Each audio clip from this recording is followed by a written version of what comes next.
Good evening, everyone. I need a motion to go into closed session to prevent the disclosure of privileged personnel information pursuant to Chapter 115C, Article 21A of the North Carolina General Statutes, and pursuant to NCGS 143-318.11A3 to consult with an attorney in order to preserve the attorney-client privilege between the attorney and the public body, which privilege is hereby acknowledged in the matter of the Union County Board of Education versus Fielder and Smith. So moved. Second. All those in favor? Aye.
Good evening. We have a packed house tonight, so great to see everyone. I would like to call this meeting, our September 7th, 2017 Board of Education meeting to order. Almighty, we acknowledge our dependence on Thee, and we humbly ask Thy blessings upon us, our parents, our teachers, and our country. We ask for guidance in all our decisions that we make tonight for the children of Union County. We ask for the safe operation of our schools and wisdom in all things we do. Amen. And if everyone would please stand for the Pledge of Allegiance. We will have the Monroe High School Junior ROTC.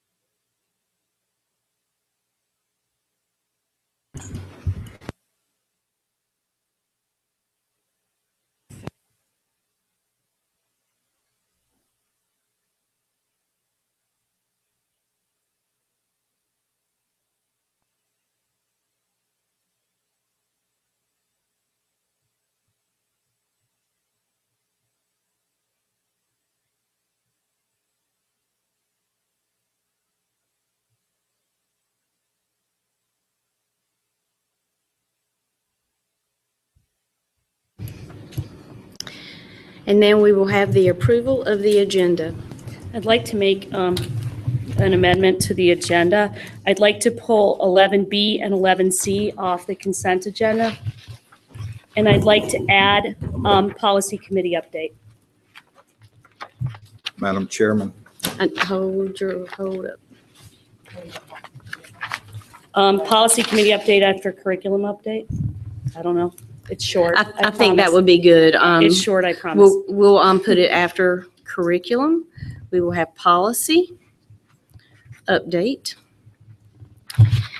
And let's take a look at B and C, gifts and grants, digital software. Let's just make it, let's just move that before just do it before the superintendent's report.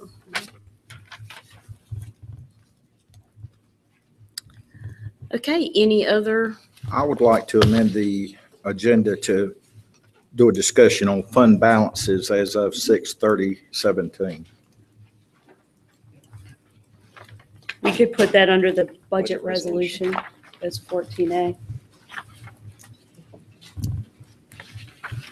He's still here.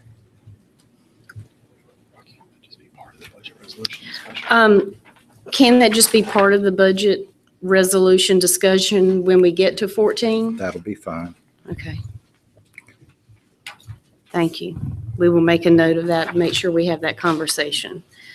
Any other changes to the agenda? Well, I will entertain a motion. Make a motion to approve the amended agenda. I'll second. Okay, all those in favor? Aye. Aye. All those opposed? Very good, thank you. If board members will please come to the front, we will proceed with the John H. Crowder Service Award with Mrs. Sturdivant.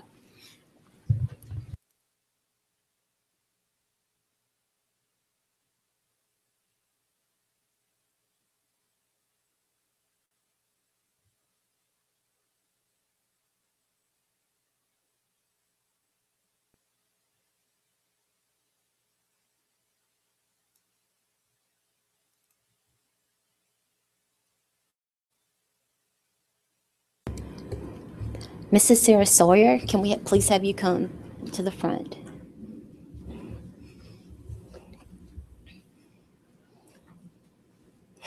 Thank you.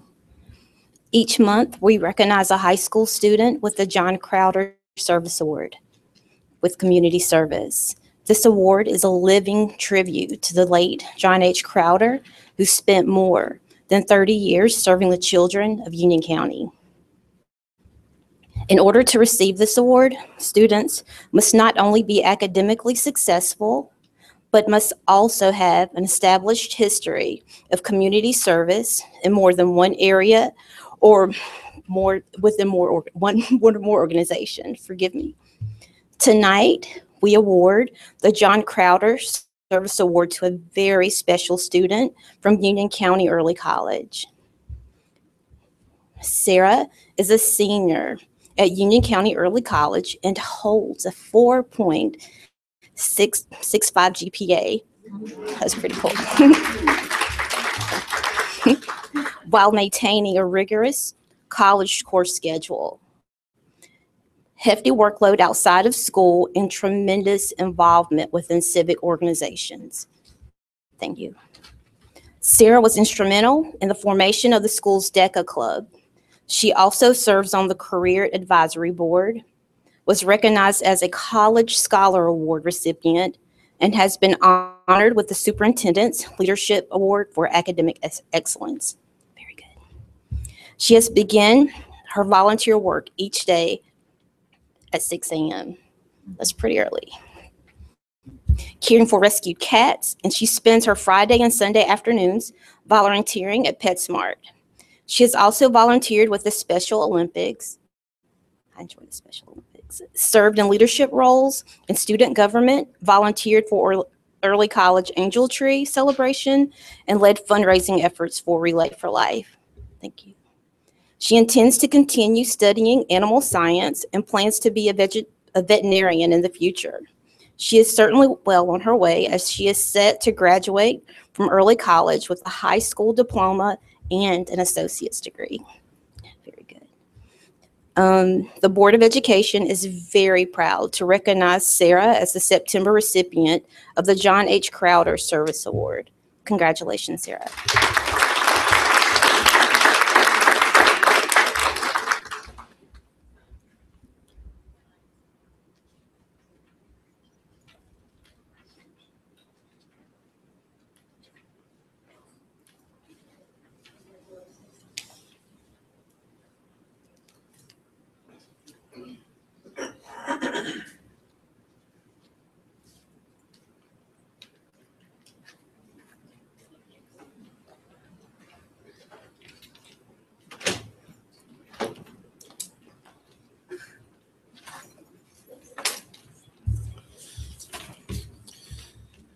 The Union County Public Schools Employee of the Month Award recognizes employees in non-teacher, non-certified positions. It was created to honor those who have exemplary work and performance, those who promote positive morale, or possibly those who demonstrate initiatives and creativity that improve the operating efficiency of their department or district. Individuals can be nominated based on their performance, their customer service, or an individual incident that merits commendation. Our September recipient is Beverly Chambers, lead custodian at Union Elementary School. Union Elementary Principal Jennifer Deaton will now come forward and introduce her recipient. Beverly Chambers is a valued employee who demonstrates excellence in her overall work performance and positive attitude. As the lead custodian of Union Elementary, she goes above and beyond to keep our school in top shape. Most visitors comment on the cleanliness and beauty of the building and find it hard to believe that the school is almost 25 years old. Knowing that the school is a learning environment, she asks students about their day and prompts conversations with students and staff about what is being studied. This summer, she handled a large workload effectively and in a timely fashion by working around the construction that was going on between June and August. She also helped teachers move into their classrooms. On behalf of the staff of Union Elementary, I appreciate and value Miss Beverly's work, and I am proud to work alongside her. I will now read the Employee of the Month proclamation from the Board of Education and Dr. Houlihan. Whereas the Union County Board of Education values the hard work of each employee within the district, whereas performance is an essential part of the district operations, whereas Beverly Chambers exemplifies the performance, dedication, and teamwork essential to the success of the district and its students. Now, therefore, we, the Board of Education for Union County Public Schools, and Dr. Andrew G. Houlihan, Superintendent, hereby proclaim Beverly Chambers as the Employee of the Month for the month of September 2017.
Okay, board, that brings us to public comments, and we have 4 signed up for tonight. Let's see, where is?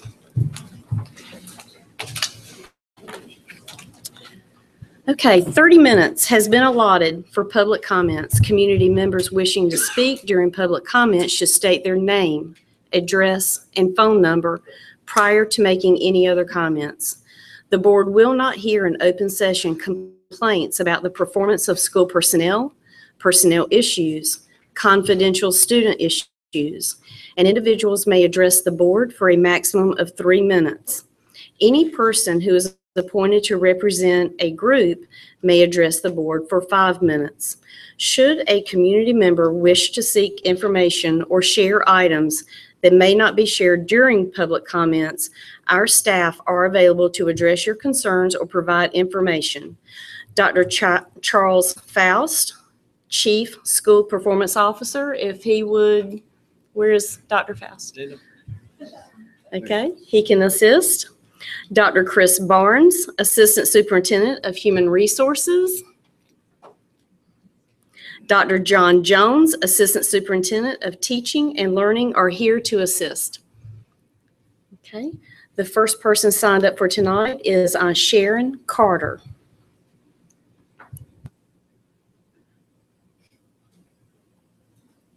Is Sharon Carter not available? Okay. Pam Valentine.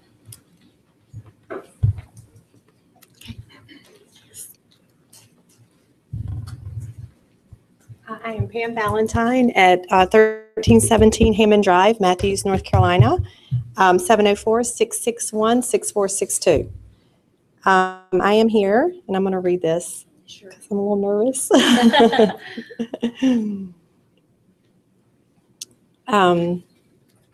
I am here today to advocate on behalf of the teachers and coaches of Union County Public Schools.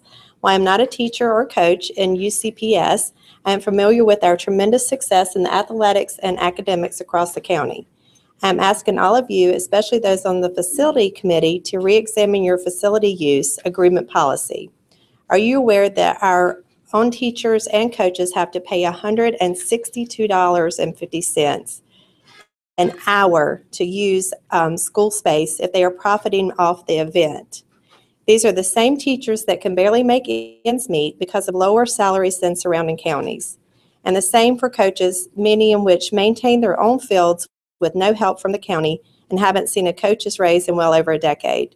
Is this really how we want to thank our teachers and coaches? I urge you to reconsider your facility use agreement as you can retain quality educators and coaches for our students and adapt an employee rate like Charlotte Mecklenburg currently offers their employees, which is $15 an hour. So in Union County, we're at $162.50 an hour compared to Mecklenburg County at $15 an hour. Thank you very much for your time.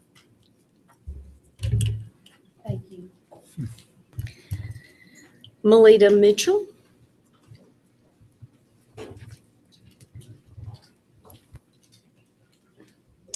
Good evening, Madam Chair, members of the school board, Union County Public Schools, faculty, staff, students, and community members. My name is Dr. Melita Pope Mitchell, and I bring you greetings from the Union County Alumni Chapter of Delta Sigma Theta Sorority Incorporated. This evening, my comments are brief. I just want to invite all Union County middle schoolers and high school girls to our September 16th session and orientation for our Delta Gems and Delta Academy mentorship program. This is a program that is a brainchild of our grand chapter and has been implemented through the Union County Alumni Chapter for the last several years. We will have an orientation and welcome for those young ladies at the J. Ray Shute Center at 503 East Green Street, again on September 16th. More information can be found on our website, www.unioncountyDST.org. We also want to invite high school juniors and senior female students to participate in our cotillion event, and more information can also be found on our website. We wish you all the best this school year. We are also encouraging and here to support you as usual, and we look forward to partnering with the school system again this year. Thank you.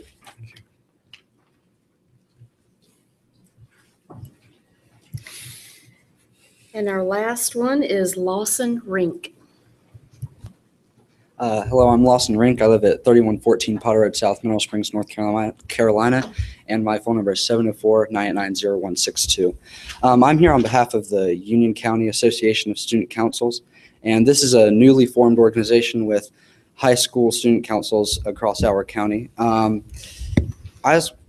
just wanted to talk about what we plan to do and how this could benefit all schools in Union County.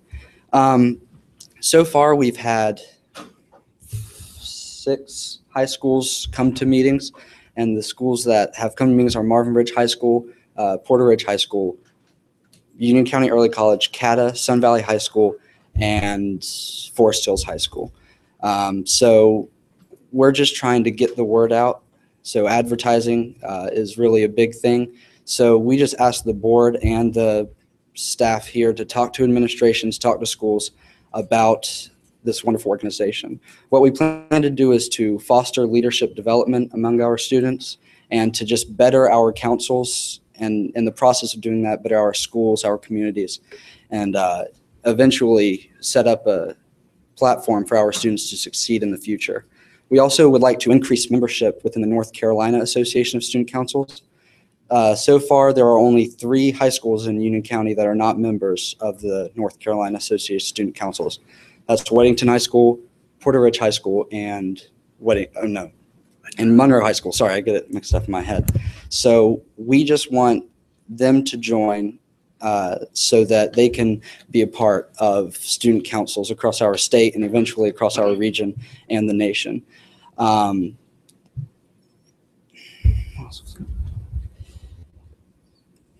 about it. Do you have anything? These are 2 members that decided to stay for the meeting today. The other members had a lot of homework and they had other time commitments. So this is Nathan Dano. He also goes to Union County Early College, and this is Alex Kappas, a freshman at Marvin Ridge High School.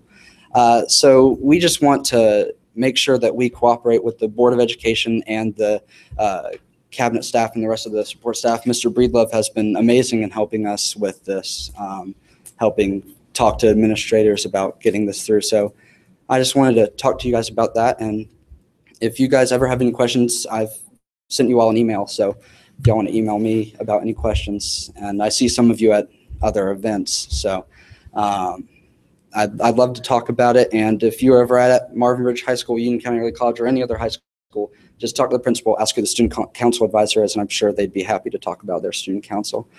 All right, that's it. Thank you, guys. Thank you.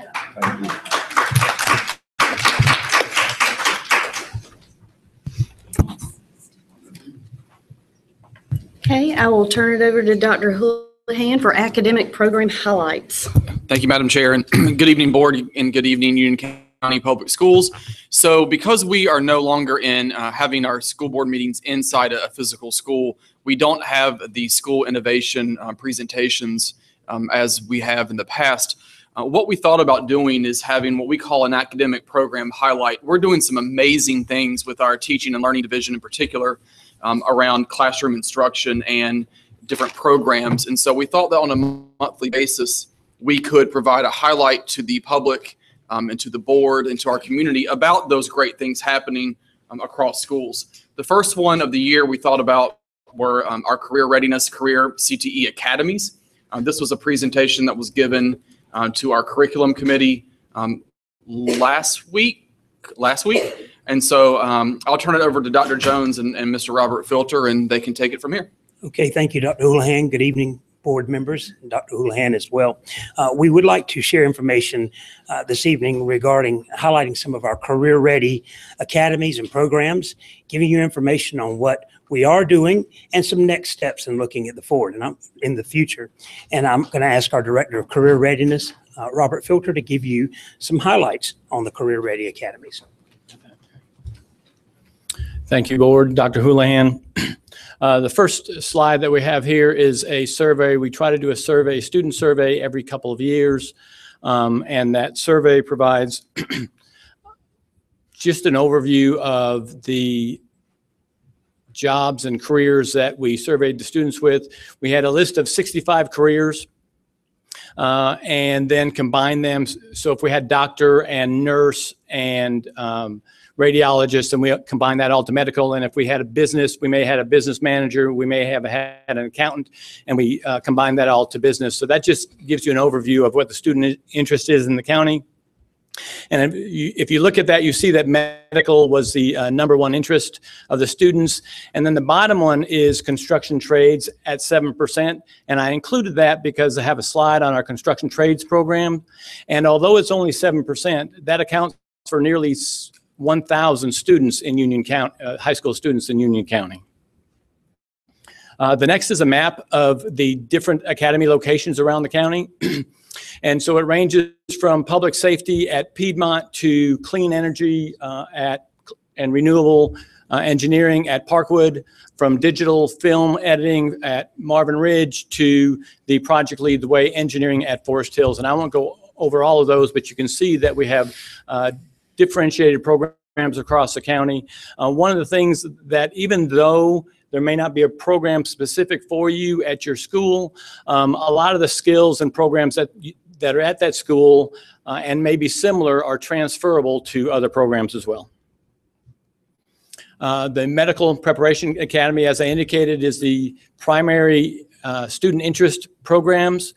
Project Lead the Way biomedical program at Central Academy has 3 cohorts, and that is a lab-oriented project-based program for the students, and it also includes human body structure learning.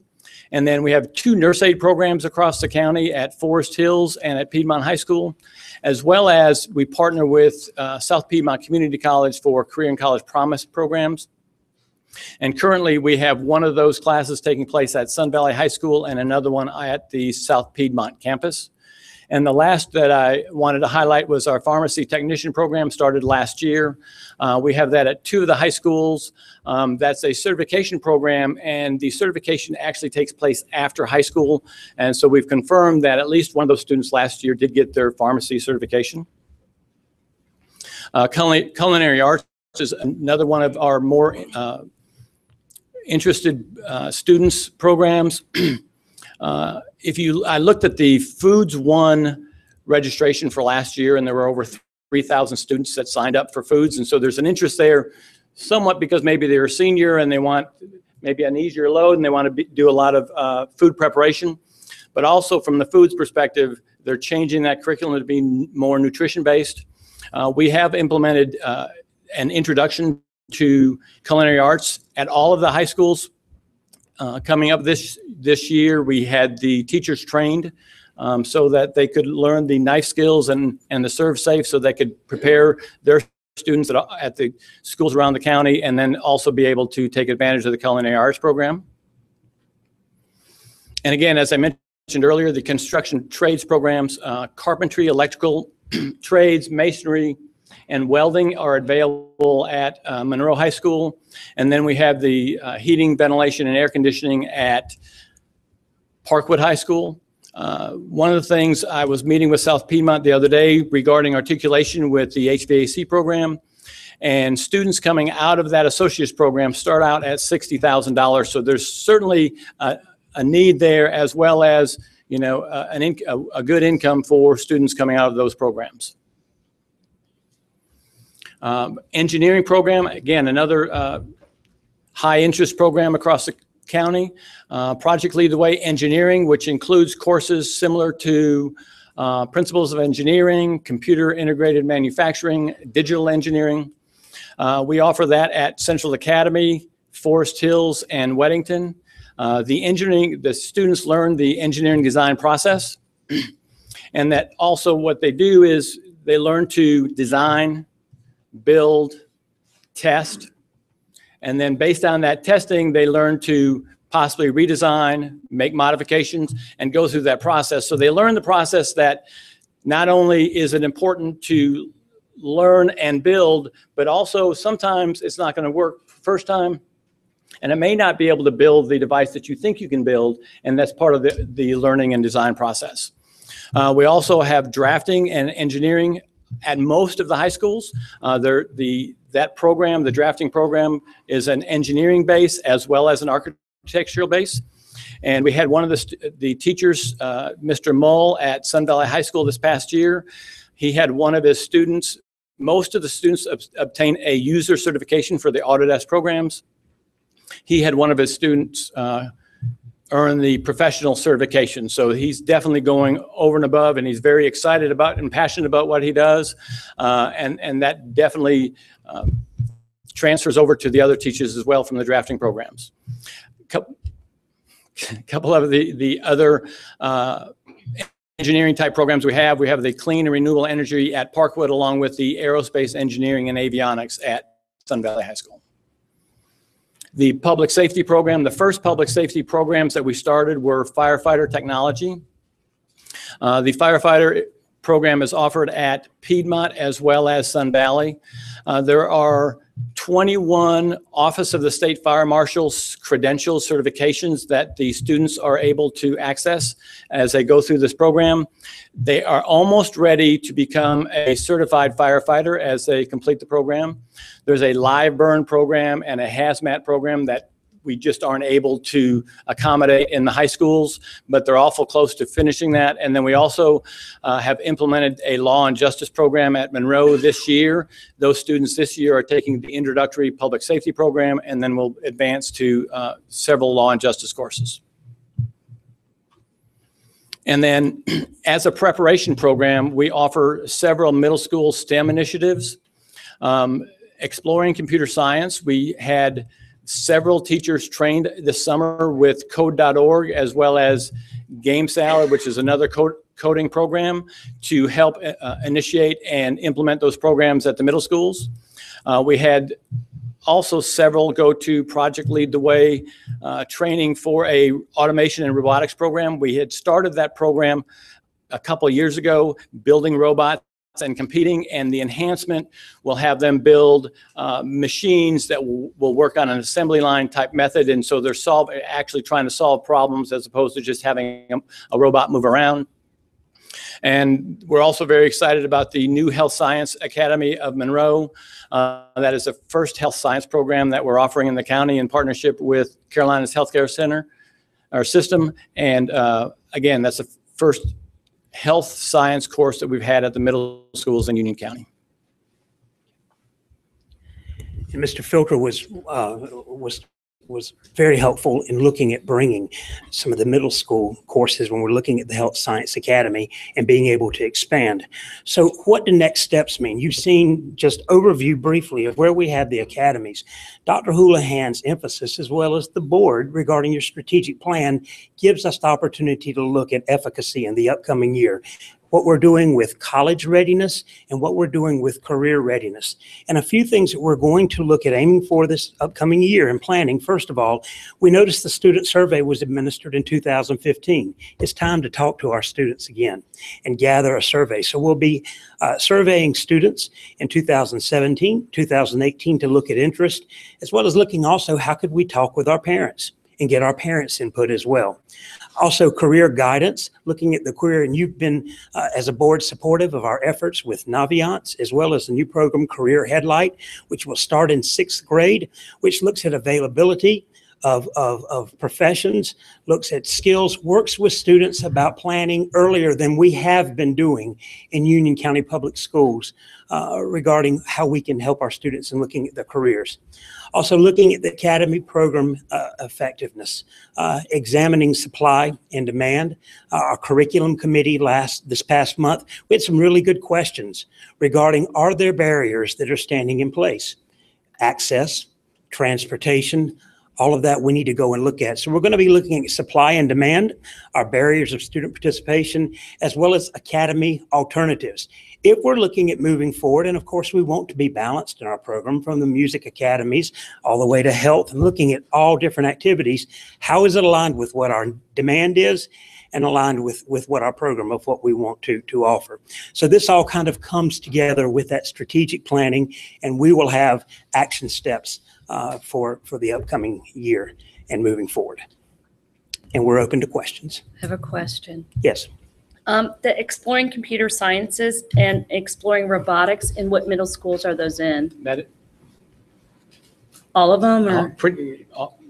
Trying to think of any that they would not be in. They are in all the middle schools effective this year. Okay, great. Thank you. Mr. Filter, I have a couple of questions. I know when I taught in the late 90s, early 2000s, we would always have to do a survey on graduating seniors the following year. And I know you're a very busy person, and CTE used to be very sparsely with staff. And I don't know if maybe school guidance could help you, but do we follow up on these students that take these career courses and see if they actually go into it? So one of the requirements of the state is to follow up on all of the CTE concentrators. So any student that took 4 CTE courses, 1 being a second level, then we're following up with those students to determine where they are. Have they moved on to college? Are they in the military?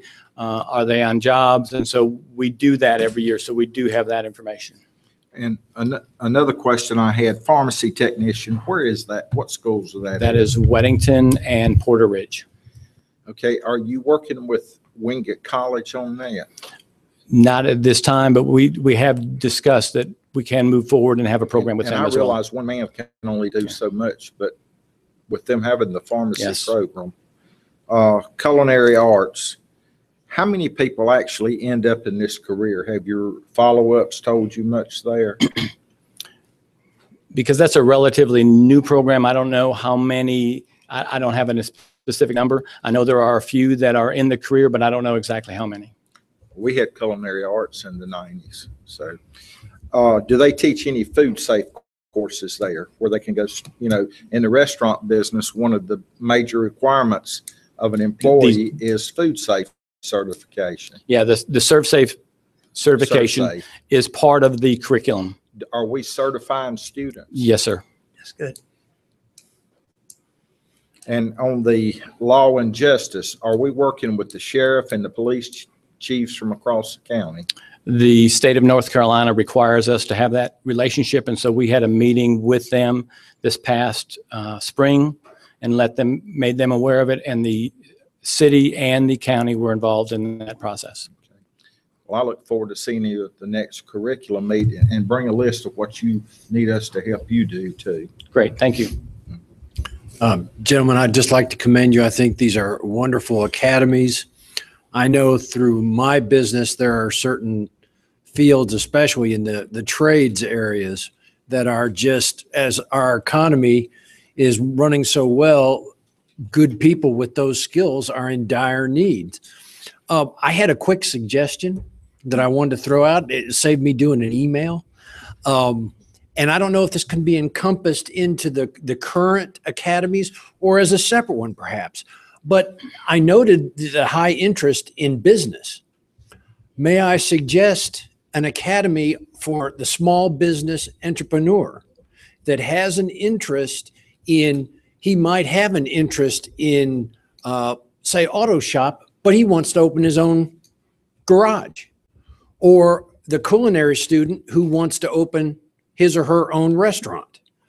And also other career paths, like, for instance, realtor, that is more of your own one-man business. So I wonder if that might be a possible academy or area of study, or even something that could be encompassed into the existing academies. You learn the skills, say, to be HVAC or what have you, as you're also learned that if you decide you want to go out on your own, what that might entail. Sure. Just a suggestion. Absolutely. Good suggestion. I have another question. The budget for CTEs, do we get the money from the state to do CTEs, or is this part of our local budget? How are we funded to do CTEs? The funding is primarily state funded. There is a federal portion of that as well as a small local amount. And that's included in our budget that we see. Okay. And then you determine how you add additional CTE classes or academies by the surveys that you do, or how do you make those determinations? It's a combination of surveys as well as meeting with industry to determine what their needs are. And there's times when industry has a need, but you also have to have the student interest, because you can't have a class without anybody registering or enrolling with it. So there's a fine balance there, but we try to do the best to make that mix fit. Our goal in that is to have long-term strategic planning on how we're going to look at adding, not just coming to one time of the year and say, okay, what would we like to add? We want to make sure it's aligned with the interest and strategy. I'm glad that we're looking at supply and demand, because I know that we had some long wait lists this year for some of our academies, and it would be good if we could look at that issue. Sure. And Dr. Jones, I appreciate you and Mr. Filter working with curriculum. I understand we're going to start seeing these upcoming classes will come to curriculum. Yes, sir. Yes, sir. We'll be transparent with curriculum. Yes, sir. I wanted to clarify. First off, I want to commend you on the work you're doing, because the opportunities that are available here at Union County Public Schools is amazing, especially when I talk to other people in school districts. I'm like, well, we have that. Thank you. So thank you for what you're doing for our students. Is this primarily limited to juniors or seniors, or are we opening up pathways? You mentioned middle school earlier, but I know several years ago it seemed to be for juniors and seniors. What is the plan today? So the pathway actually runs from 9th grade through senior and high school.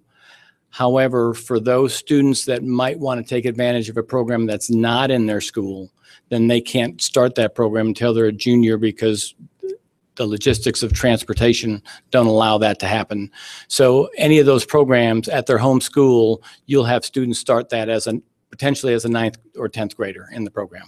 So when you mentioned the challenges around transportation, is that earlier we were talking about the curriculum, is that one of the barriers that would prevent a student from taking something that they're very interested in? Yes, ma'am. Okay, so curriculum and your staff will be discussing solutions around transportation in the future. Yes.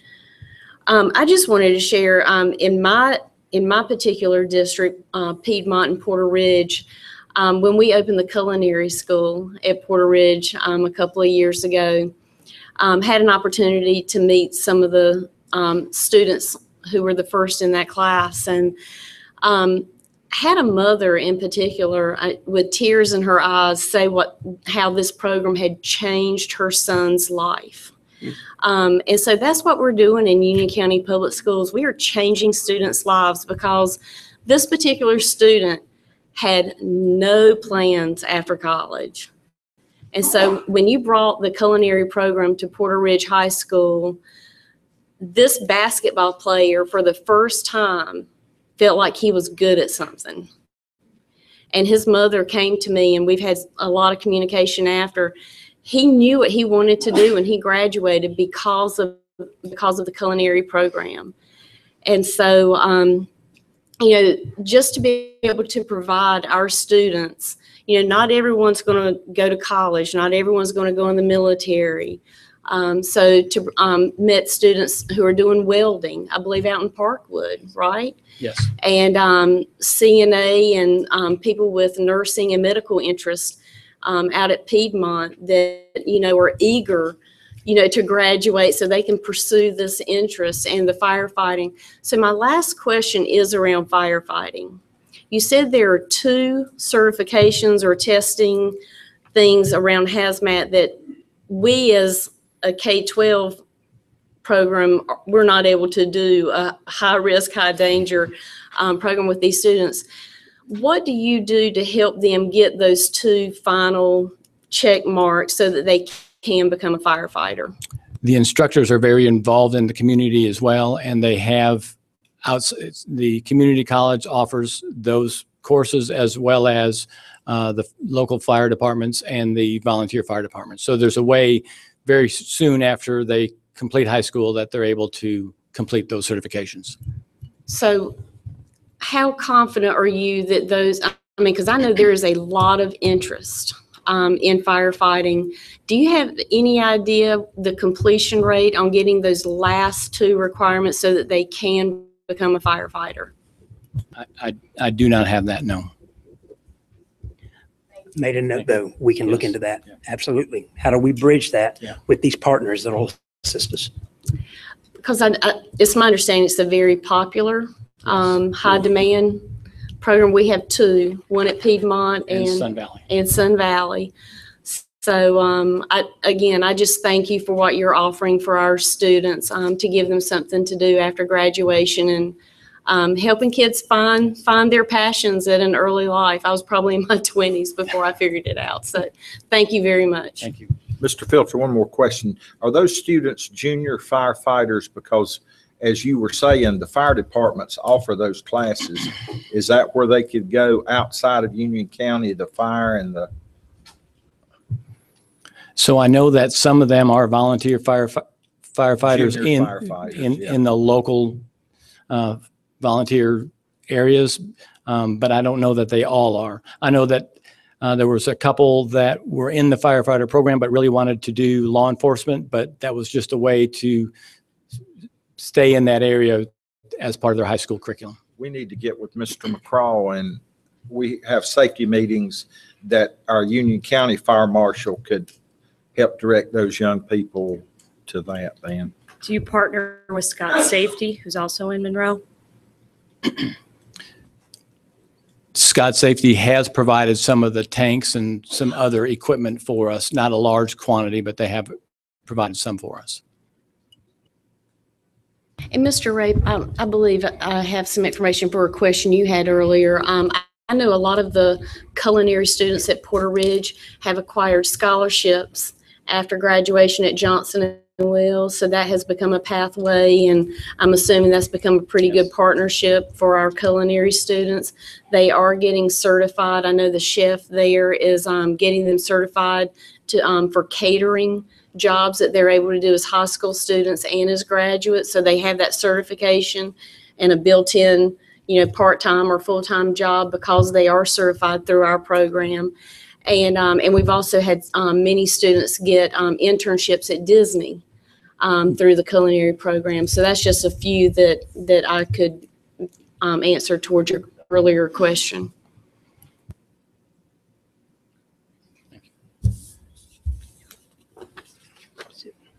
Okay, thank you very much. Board, that brings us to the approval of the open session meeting minutes for July 26th and August 1st. I make a motion that we approve the meeting minutes for July 26th and August 1st. A second. Okay, all those in favor? Aye. Aye. Thank you. And we have the approval of the consent agenda minus B and C. Make a motion that we approve the consent agenda minus B and C. Second. All those in favor? Aye. And that brings us to a discussion about gifts and grants for approval. The reason I wanted to pull this off is policy 2-5 is a new policy, and I get that. It's a little confusing to people. I think that while we have a very long list to approve, I think we're probably missing a significant amount of stuff. The end of the year is when boosters and PTOs and PTSOs give money to the school as they clear out their books at the end of the year. And there's clusters that are completely not on this list. So I guess,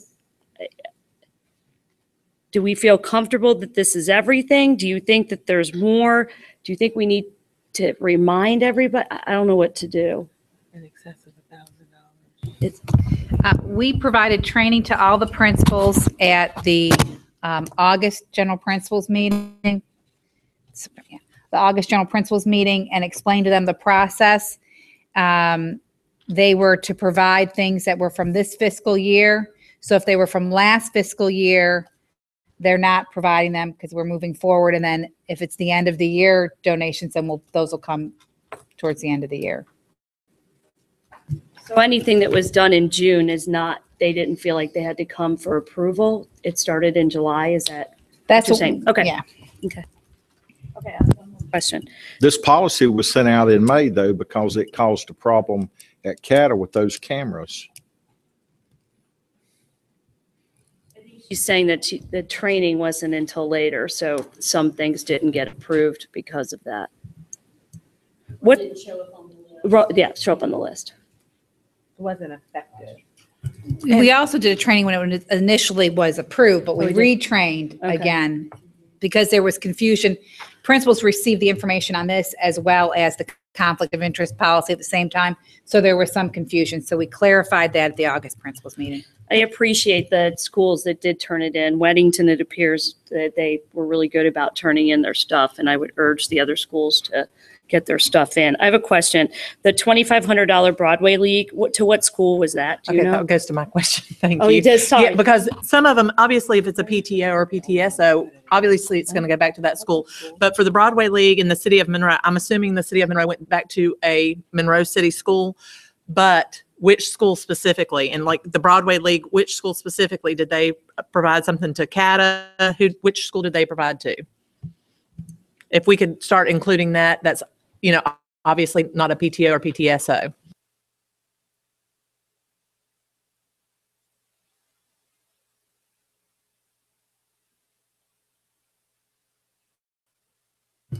Those are both to CATA. Okay, and one of them specifically says a piano to Parkwood High School, so obviously, but the ones that don't say that, can we ask that those now include which schools? Thank you.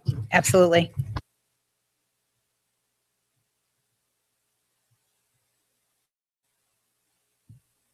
So with that discussion for gifts and grants, does the board wish to table that, or can No. we go ahead and I'll at make a least- motion to approve the gifts and grants that we received. Second. Okay, all those in favor? Great. And that brings us to digital software renewal and purchase.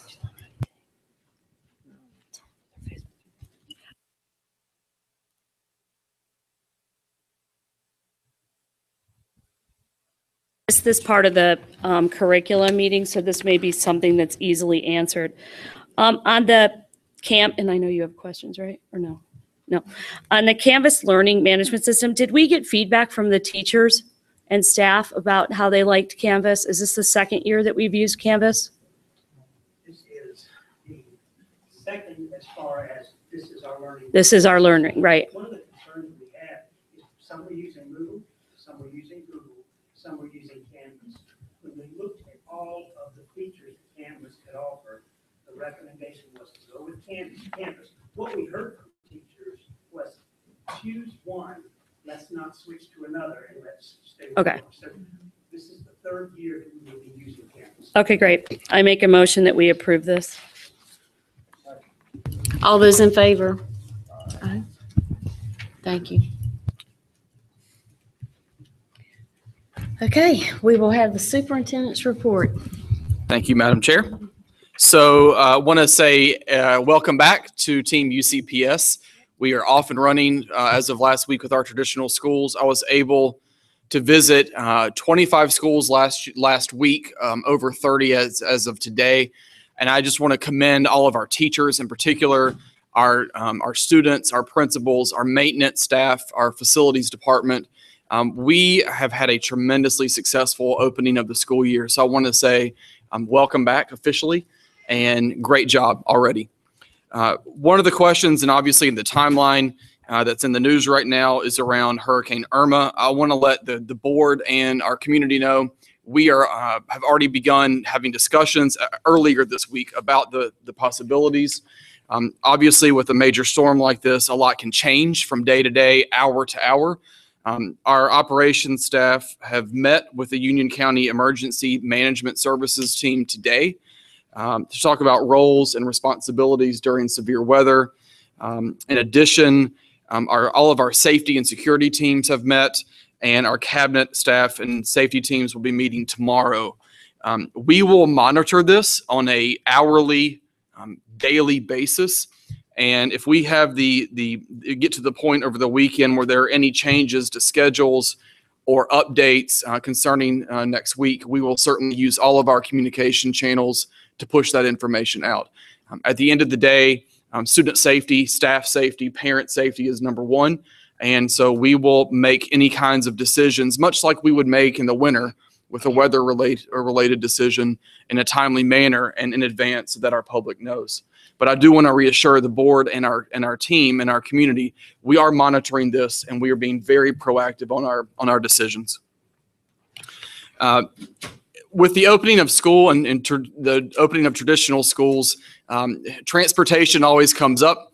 And I want to let the board know that we want to recognize we've had some transportation issues last week. We are working through those. We've had some situations where some buses have been overcrowded.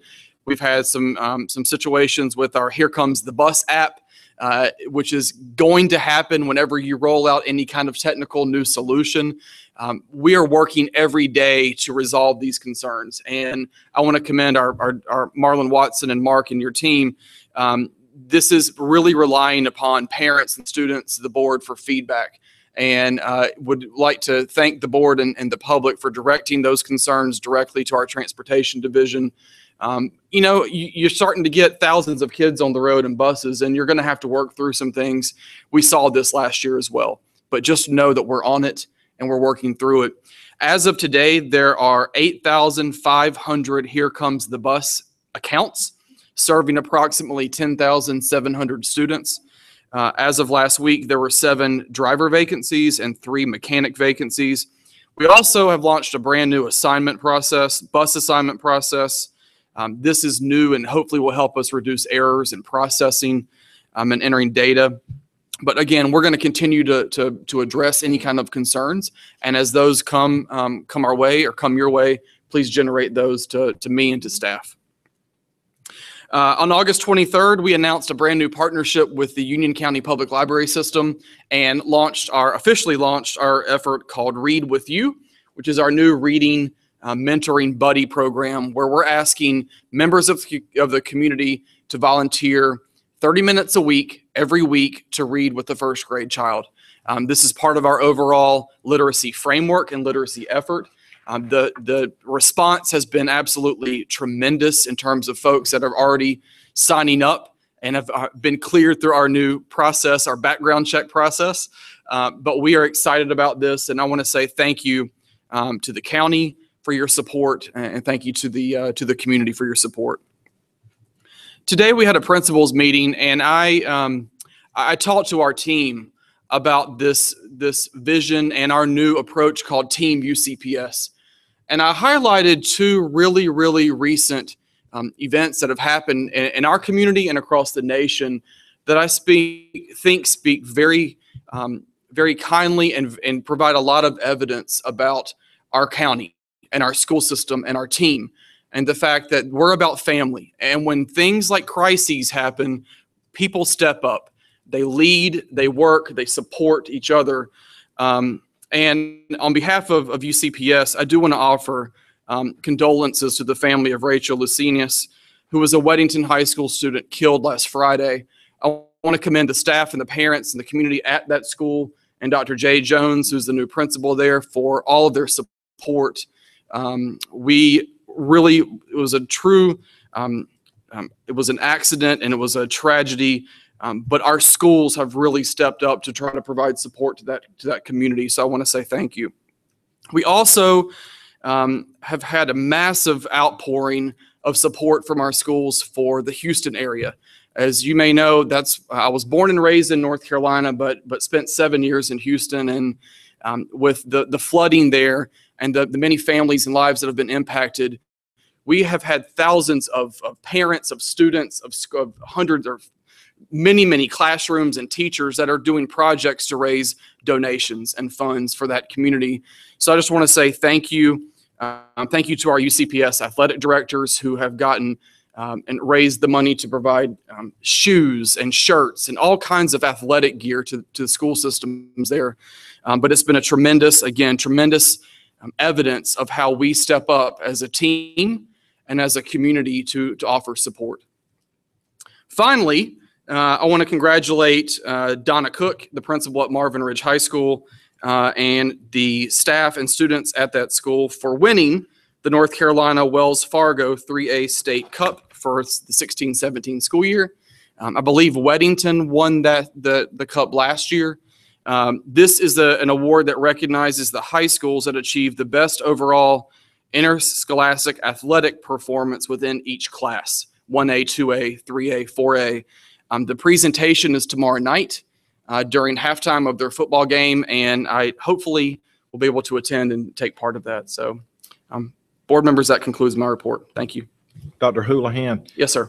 Vice Chairman Helms reached out to me today, and I think as part of y'all's meeting tomorrow, if we stay in the path of the storm, are we going to be, some of our schools are evacuation shelters. Would you speak to that? And I know he's wanting to get the word out early where to go in the event it happens. So I'll ask Mr. Strickland or Mr. McGraw to take a comment on that. Absolutely. There we go. We did meet with county staff today, the EMS folks. And so Monroe Middle School is the shelter to go to, the number one priority shelter that they have. Monroe High School is overflowed simply because it's next door or down the road, so it's close by. They have identified some other places that, if needed, we would go to, and that would include Porter Ridge, Marvin Ridge High School, and Cuthbertson, and then in the northern part of the county, potentially Piedmont High School. So we met with them today to go over their expectations of us as a partner with them to help in time of need. So we're good there. There's also a meeting tomorrow morning where they will be bringing in all of the partners that will be involved in this process should it turn out not to be good. I believe they're opening their emergency operations center probably Monday. That was the latest that we heard, and they've asked us to provide staff to help them with that effort. Thank you. If I could add one more comment to my report, I mentioned that this morning with our principals, and I inadvertently missed it in my notes. We also want to obviously offer our condolences to the family of Officer Paul Paredes, who was the SRO at Monroe High School. Another tragic event, but to Mike Harvey, the principal there, and the entire team and the staff, you talk about showing signs of support. It's just a great testament to our team and to our school system for how individuals in this community really rally around each other to provide support. It makes me very proud to be here and to be superintendent. So thank you. Thank you, Dr. Houlihan. And that brings us to the strategic plan, and we'll turn it over again to Dr. Houlihan and Michelle Morris. So thank you. So we have spent almost an entire year really working on our new strategic planning process. And tonight, as part of the board packet, the board was sent kind of the final content of what that plan would be, the objectives, the strategic themes, and the initiatives. And We are ready to move forward on this. We feel very good about stakeholder input and about where we are. This plan will fundamentally serve as our roadmap for the next 1 to 5 years in terms of the work that we have at hand. We also will be reporting publicly on a monthly basis, an update and from a monitoring standpoint as to where we are. And so tonight, we're asking the board to take action to approve the strategic plan. This has gone through the Strategic Planning Technology Transportation Committee, and we are excited about this. We're ready to roll it out. We have a whole communications rollout plan that includes website, social media, public presentations, et cetera. So that's, I guess, the biggest comment. I think everyone at the board's received a copy of it, the final version, and we'll take questions, if any.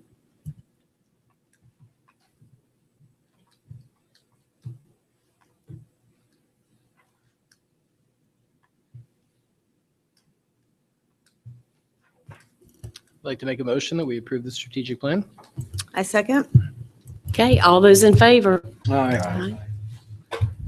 9-0. Thank you. I just want to commend our staff, our superintendent, cabinet, everyone that worked so diligently in all of the different design layouts that we came up with, that we thought we wanted to put the strategic plan on, and then just coming back to what fit best and was the easiest. But I just want to commend the board, the committee, and everyone for putting together this 5-year plan. It was a really good teamwork. And that will bring us to the 2017-18 budget resolution.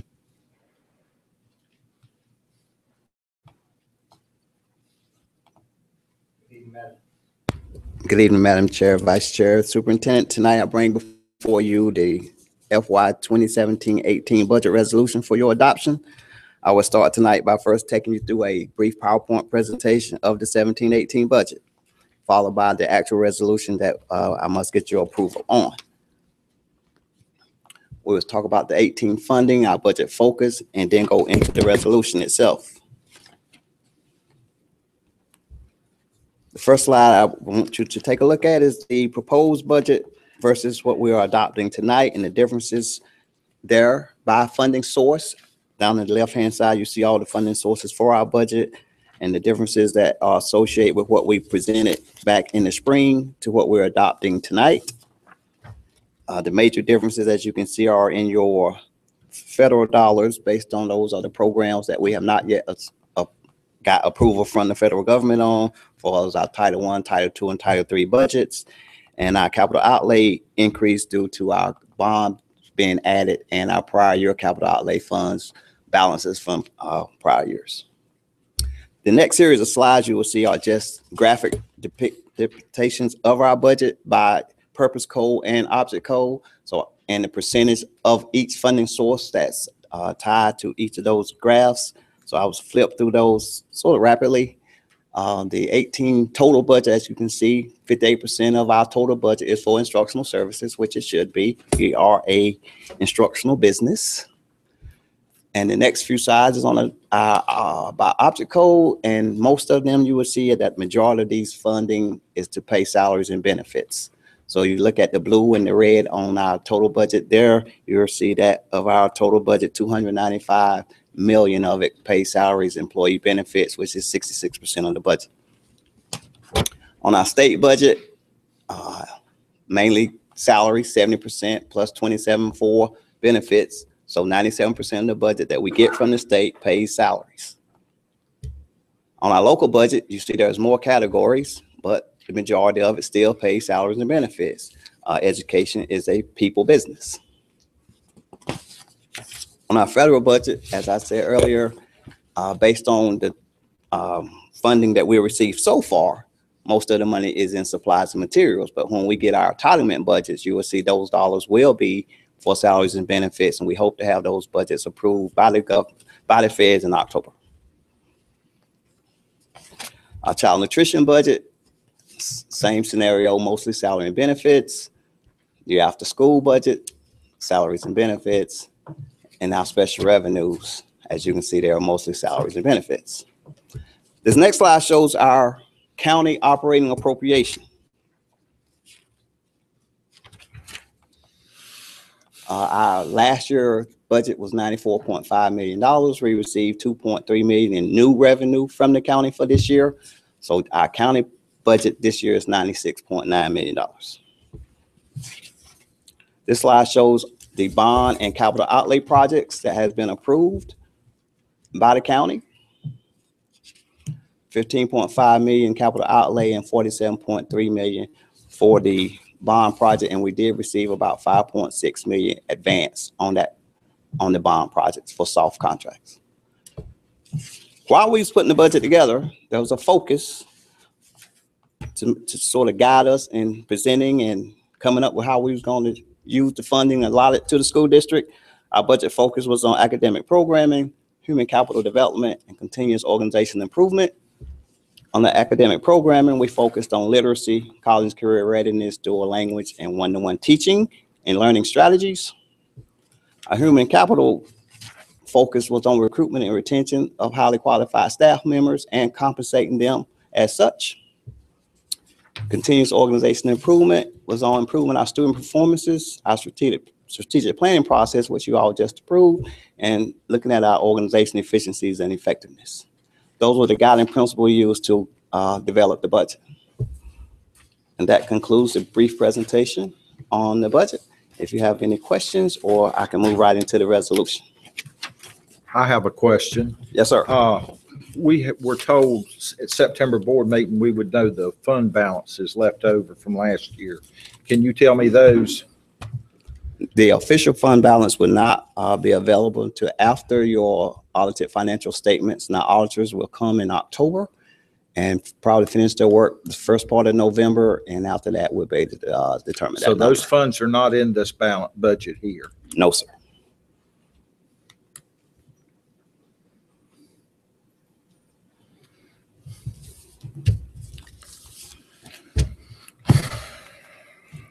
If there's no other questions, I would ask you to turn to the actual resolution that you should have in front of you.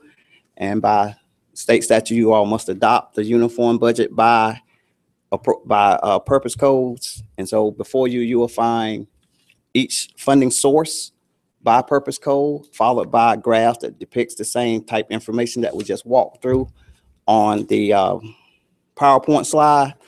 And so if you go to page 1, that is our state budget by purpose code, which totals to $228.9 million, followed by the slides that shows by purpose and budget allocation. And you will see the same presentation for each of our funding sources. You go to page 3, that is our local budget, which includes the $96.9 million that was the county appropriation, plus fines and forfeitures, plus ABC revenues and our restricted fund balance, followed by the 2 graphs. The next page you will see our federal grants, and as I said before, this only includes the grants that we have received approval from. We have not gotten Title I, Title II, Title III, and our EC6B handicap grants approved yet. And we hope to have that in October. We see the capital outlay budget below that one, followed by the graphs of federal and capital outlay. You get to page 8.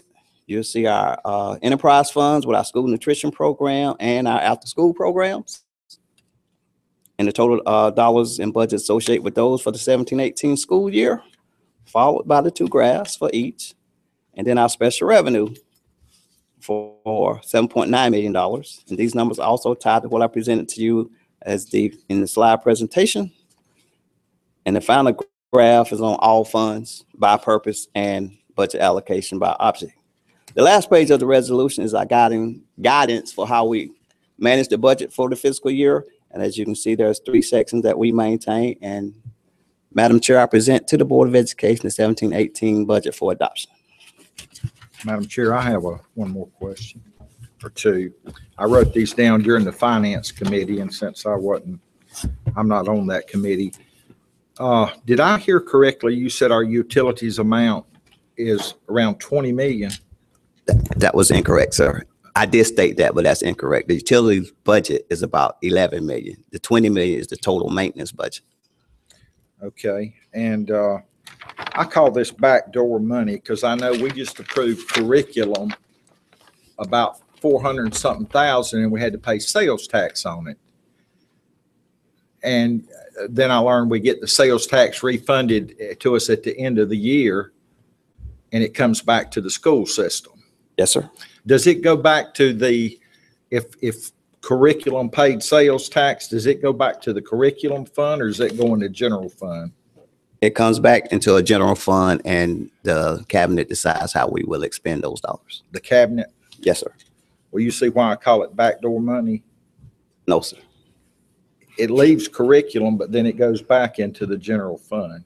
But more than likely, it will go back towards curriculum. Okay. More than likely. Yes, sir. Okay. That's what I wanted to hear. Because we're in the people business. Remember? And the education business.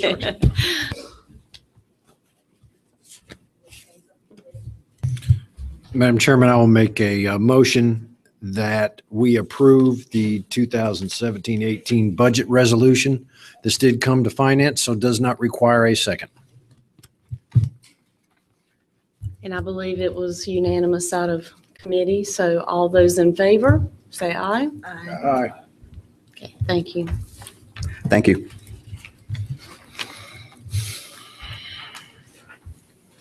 We will now have the accountability report and school performance data from Dr. Jones and Jonathan Bowers.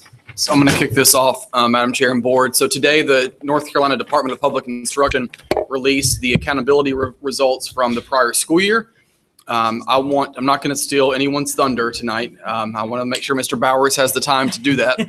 But I do want to say, as a superintendent, very, very proud of the work and accomplishments from last year. As you're going to hear tonight, we've made some significant gains across all metrics and all indices. We have reduced the number of low-performing schools in our school system. We are really working hard on growth. We've had more of our schools that have exceeded growth from this past year. And as they're going to tell you, in many instances, all-time highs in terms of gains over the last 4 to 5 years. So to our teachers, to our school leaders, to our entire community, great job from last year. We're going to put our pedal to the metal again for this current school year. We're all about continuous improvement, but I am very proud of the results and the accomplishments from the prior school year. So, Dr. Jones. Thank you very much. Hello again. A year ago for this board meeting, we were over in CATA. And at CATA, you had the board at that time and several members who are here had some questions regarding the direction we were heading in some of our areas, particularly in literacy and other areas. Been in the school system for several years and working in this job for a couple of years. And I can say that it is evidence that emphasis and certainly projects and certainly opportunities that we had this past year to focus on literacy, books and brackets, all of those, it equated to some great gains. So at this time, I'm going to turn it over to our Director of Accountability and Research, who will give you a brief overview. Let us say we know you just was released today. We'll be glad beyond tonight if you have questions. Our team stands to answer any questions that you have. Mr. Bowers. Thank you, Dr. Jones. I appreciate it. And for the record, Dr. Houlihan, you steal all the thunder you want, sir. Okay. Members of the board, Dr. Houlihan, those in attendance tonight, it is certainly my pleasure and it is certainly my honor to be able to stand before you tonight to be able to discuss the results that were released by the State Board of Education today, released by DPI and approved by the State Board. I believe, if I'm not mistaken, each of you has a packet that contains a detailed report. And certainly some of the items we share in the PowerPoint tonight will actually be extracted from that report, and you'll see those in various tables, in various reports for us as we kind of walk through some of the accomplishments and some of the accolades that Dr. Houlihan and Dr. Jones were referencing. The first slide that you'll see just kind of gives you a bit of an overview, and much of the first 4 to 5 slides of the presentation tonight are kind of taken from the first 6 pages of your report. So we've kind of pulled those together to kind of give just a bit of a synopsis here. It gives the reporting levels. In the state of North Carolina, for every end-of-course assessment or every end-of-grade assessment, there are 5 achievement levels that basically report out for student proficiency and student performance. You can see that they range from level 1, which is going to be limited command of the content knowledge, to level 5, which basically demonstrates superior command that the student has demonstrated. So those achievement levels are used to kind of give a little bit of a understanding as to where students may be with respects to the assessment for which they were participating. The two reporting metrics when it comes to reporting out are career and college readiness and then grade level proficiency. Those are the ones to which the state will use as standards for measuring where students are along the continuum. Levels 4 and 5 constitute career and college readiness. So where you see CCR as a reportable indicator in the report, it refers to the percent of those students for that assessment that scored a 4 or a 5. Where you see GLP, that refers to grade level proficiency. And that number or that percentage is used for accountability reporting. So there is a distinction between the two. I just want to make sure that we kind of highlight that as we go through and we talk about which of those metrics is used for the state accountability reporting system. Further into the report, you'll find out that there's a table that kind of highlights each of the assessments for which students participate, and this is across all grade levels. This is public school students in the state of North Carolina. And you can see that the EOGs begin in grade 3, and students will participate in both reading and math assessments there. Then in 5th grade, the EOGs will be reading, math, and then there's science introduced for the first time. And then you can see the middle school indicators and then the high school indicators. So that's just to kind of give a baseline understanding of what assessments are used when we talk about school performance grades, school performance data. There's a chart that I've kind of included here that kind of streamlines that which I was just talking about, and it separates out those indicators that are used at the middle and elementary levels, and those will be the EOG Math, EOG ELAs, EOG Science, and then Math 1 where applicable. And then you see the indicators that are used at the high school level. So the high school reporting metrics are a little bit different from those that you'll find at middle and elementary. There's another chart we just included because for each of these assessments and for each of the indicators, you have to determine what is that baseline level of proficiency. So we talked a little bit about and kind of introduced grade level proficiency for assessments, and those are students that would score a 3 or higher on any of those tested subject areas. But then you move into the high school reporting models, and they introduce indicators such as cohort graduation rate. They then will also introduce work keys, to which you heard Mr. Filter talk a little bit about earlier tonight when he mentioned students that were taking CTE pathway courses, 4 courses, one of which would be a level 2 completer course. It also introduces the ACT. And for high schools, that's the percent of students that score 17 or higher on the ACT. And then you have the math course rigor, which is basically the percent of students that are completing and passing Math 3 at the high school level.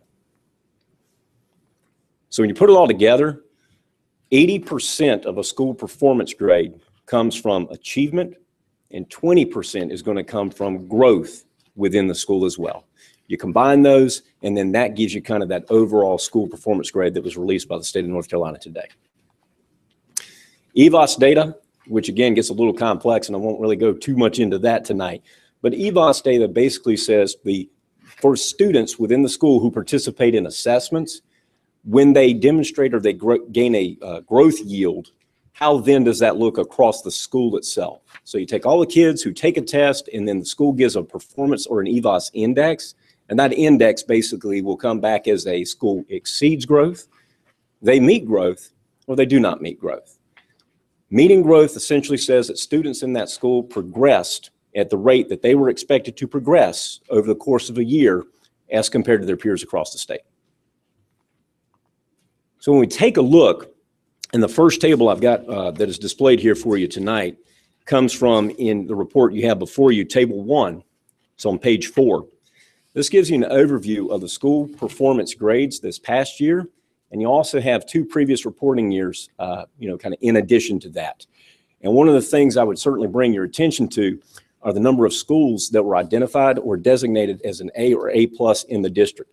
32% of schools, almost 1/3 of those who were eligible for school performance grades met that criteria. And if you look at the number of schools that were either an A+, or B, that becomes more than 2/3 of the schools in the school system. So 70% of schools either met that A+, or B designation. When you compare that to the 15-16 school year, you can see that that was a 60% return, or that was a 60% report out during that year. One of the other things I'll also bring your attention to is the schools that had a letter designation of D or F. If you'll notice, there's an asterisk beside the Ds. And that's because two of those schools that, although they did receive a letter designation of D based on their overall performance return, they did exceed growth for the students in the building. And by virtue of doing that, they do not or will not appear on the state's list of those schools that would be identified as low performing. And I think that's noteworthy in and of itself. Also, another note, out of the 51 schools measured, 49 of those schools either maintained the same school rating or increased. Only 2 schools slipped a grade. And of course, we will scaffold that, but 49 of them either maintained or increased. The next table you'll have that is just below that goes along with this on page 4 represents the schools that where they met growth along the continuum. So again, as I explained earlier, schools can either exceed growth, meet growth, or not meet growth.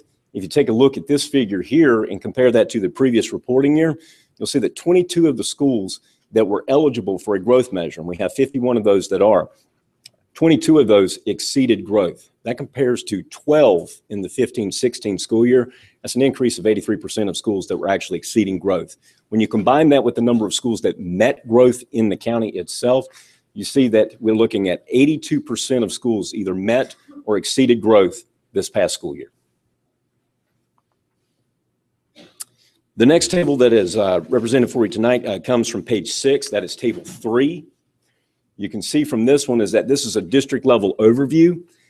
The district level overview kind of gives you an indication of those performance measures that I indicated at the outset or referenced at the outset. These are career and college readiness, grade level proficiency, ACT work keys, and the cohort graduation rate along with math rigor.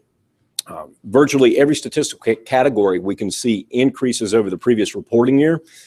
The minor exceptions to that, we did see a little bit of a dip with our ACT work keys, or excuse me, our ACT performance proficiency, and then the graduation rate with a 0.3 point adjustment. But again, we still believe strongly that that is going to emerge as one of the highest percents among large districts in the state.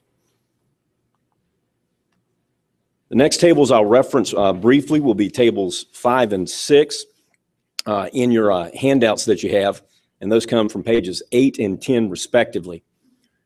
What's been included for you is basically a district level overview of the proficiency on each of the tested subject areas over a 3-year reporting period here.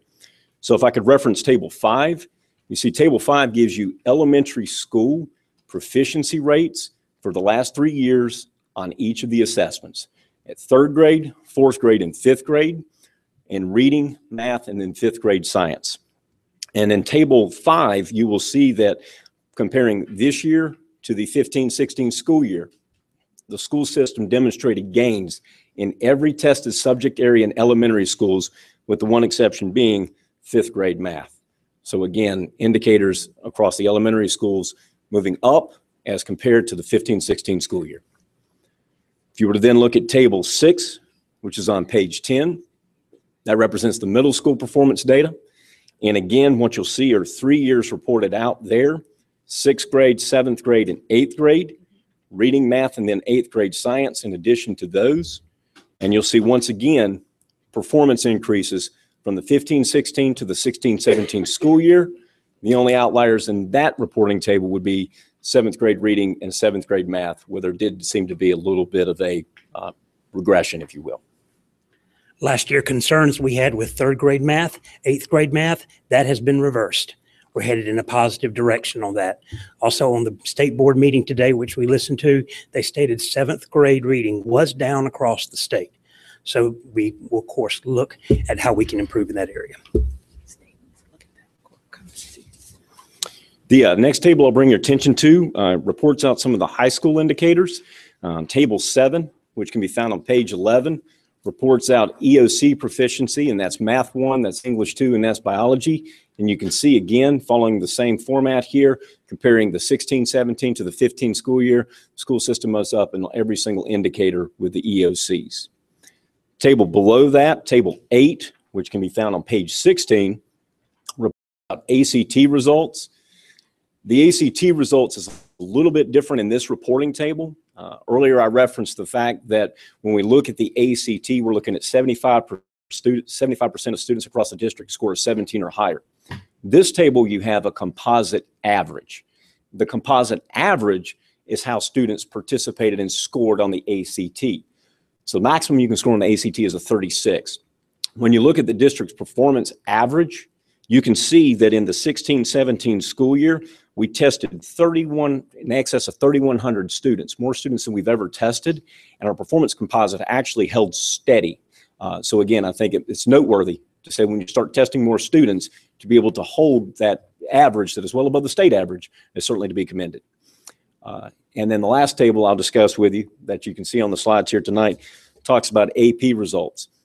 And I think this one certainly bears mentioning as well, because once again, when you compare the 2016-17 school year, and this is table 9 on page 18, when you compare the previous year that's just concluded with the year prior to that, what you'll notice here is an increase of test takers. We have more students participating in AP classes and taking AP exams than we have in the district's history at this point, and 186 more test takers this past year.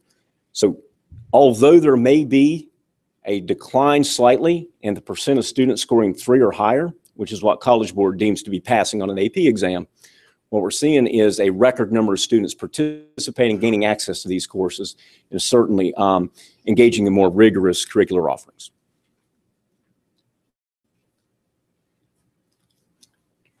So we're open for questions at this time. I don't have a question, but I'd like to make a comment. I'm not going to get into the argument about the compilation of the letter grade scores, 80, 20, 50, 50, whatever, as it is. But what I am most encouraged about is the fact in the student growth, we have doubled, basically almost doubled the number that have exceeded growth, and we have cut in half the number that did not meet growth. And if you're exceeding growth, you're going to get there eventually. And to me, that's a very key indicator. That means we're catching up. And I want to commend all of the staff of UCPS, the teachers, the TAs, the janitors, the bus drivers, and senior staff, all the way up to senior staff. This is an excellent and very encouraging report, and I thank everyone for their hard efforts.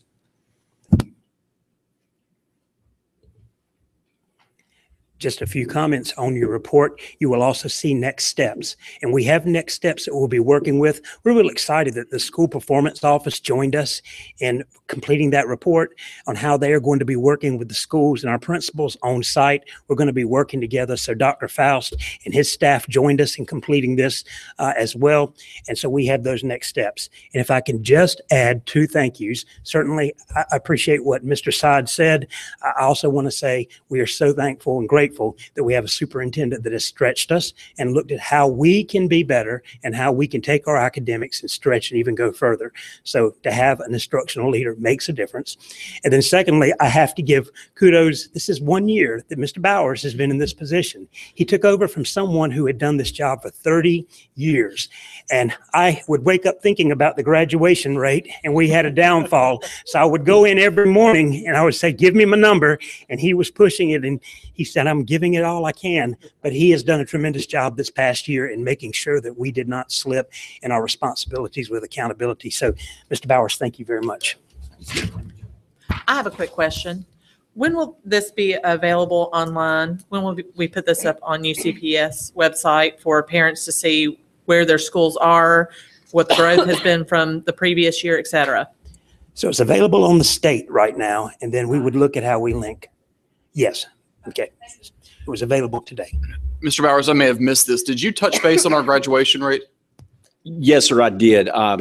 Briefly, I'm a little reluctant to say, what I think it is until it becomes official.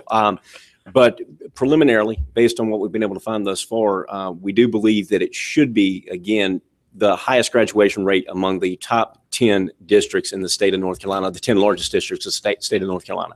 Ours was 92.5, and we believe the next closest right now is 92.2. So And I looked at the numbers myself, and so John Jones can verify and tell you that that they are with the top 10. But I will also say all around us, Cabarrus, Looking, Anson, all of those, we're there at the top. Yes. I want to make one more comment. Other breaking news today from DPI was the launching of the identification of schools eligible to be part of the new Innovative School District, or ISD. This is legislation that was passed a couple of years ago. At that point in time was called the Achievement School District. They've rebranded this. And basically the intent here is today was released a number of schools across the state that have been persistently low performing that meet the eligibility criteria to be considered for participating in this ISD, this brand new kind of separate and unique school system that is built to basically look at charter management organizations and applying those best practices to low performing schools to see how that, if the needle can be moved. We do have one school that was on that list. It's Walter Bickett Elementary School. So we have, I'm sure there will be a lot of questions. There is a superintendent overseeing this ISD that will be meeting with us. They have not, just because Walter Bickett was on the list does not mean they're automatically going to be part of this. And that will be decided, I believe, in the October, November, December, sometime in the near future at the state board, and would take effect the following school year. So we have met with the staff at Walter Bickett about this, and we are exploring the implications of such, but no decision has been made by the state or by the school system in terms of whether or not we would like to opt into that or not. So just wanted to make sure that we acknowledge that. That was also released today, and we're going to work to gain better understanding as to what the implications could be, both pro and con.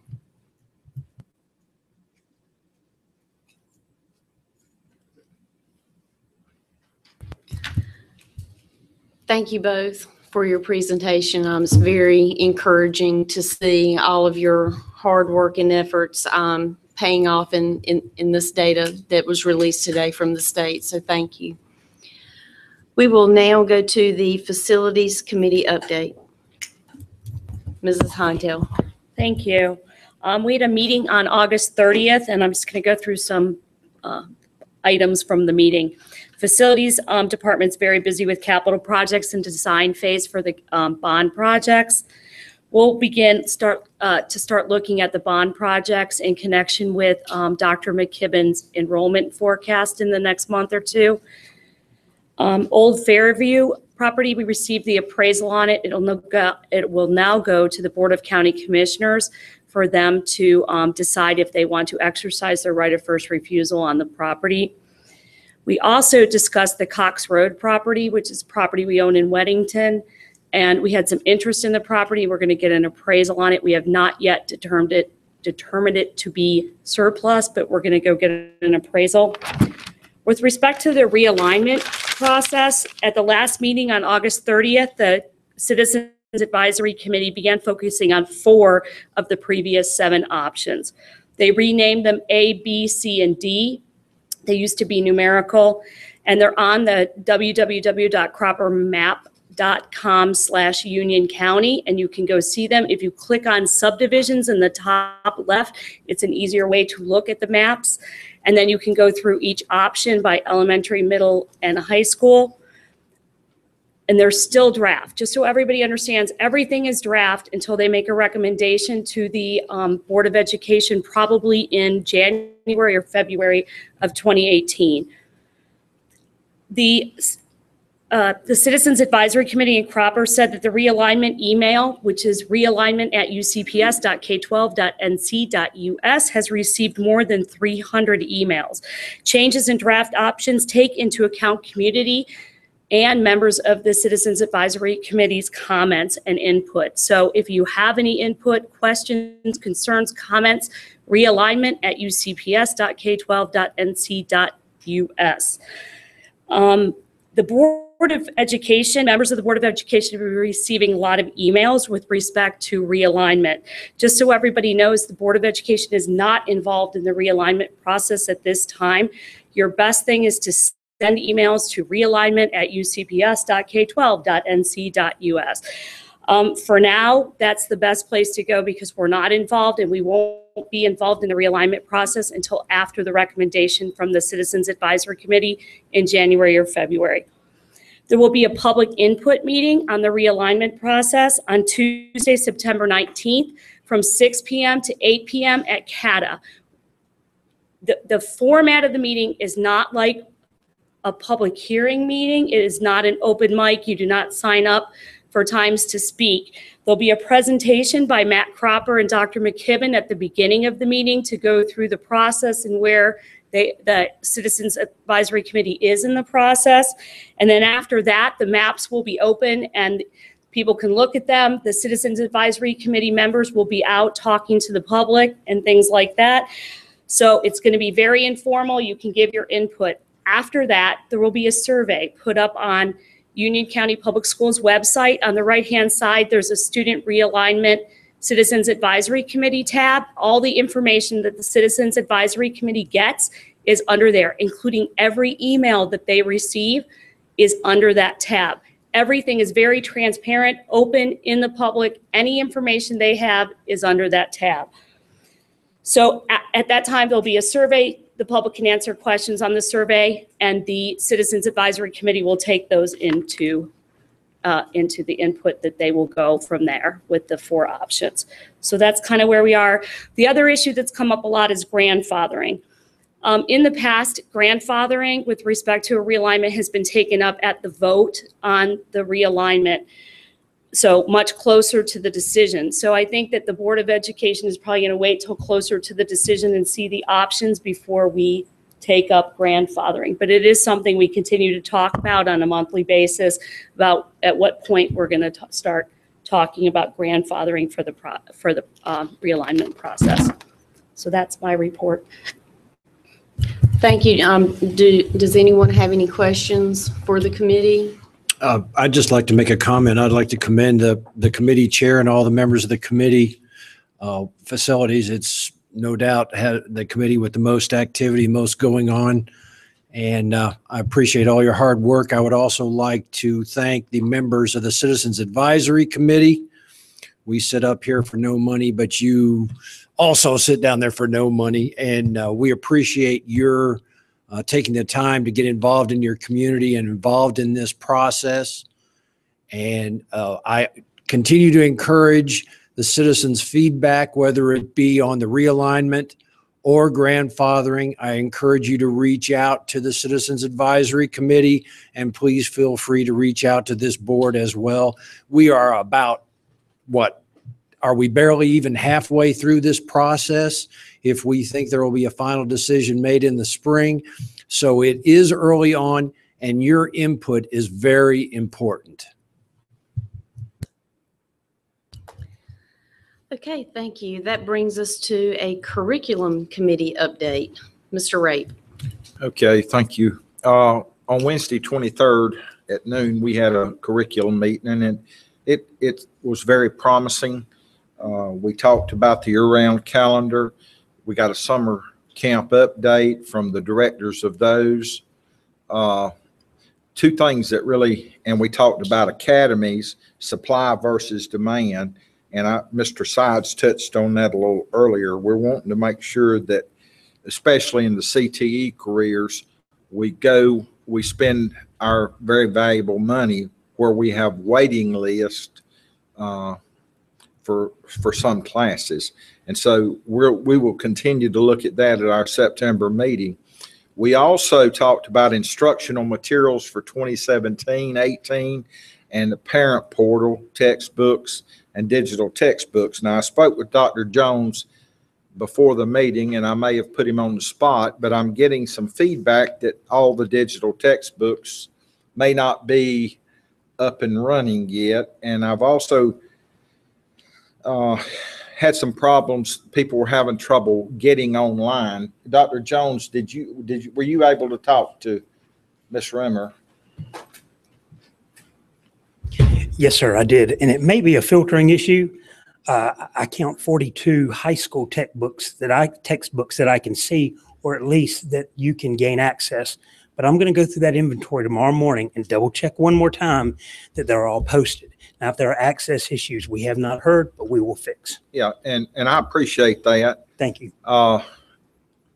If people are saying they can't get on, then it may be their computer. I mean, at home, the parent computer, or it may, I know laptops are just going out to the children.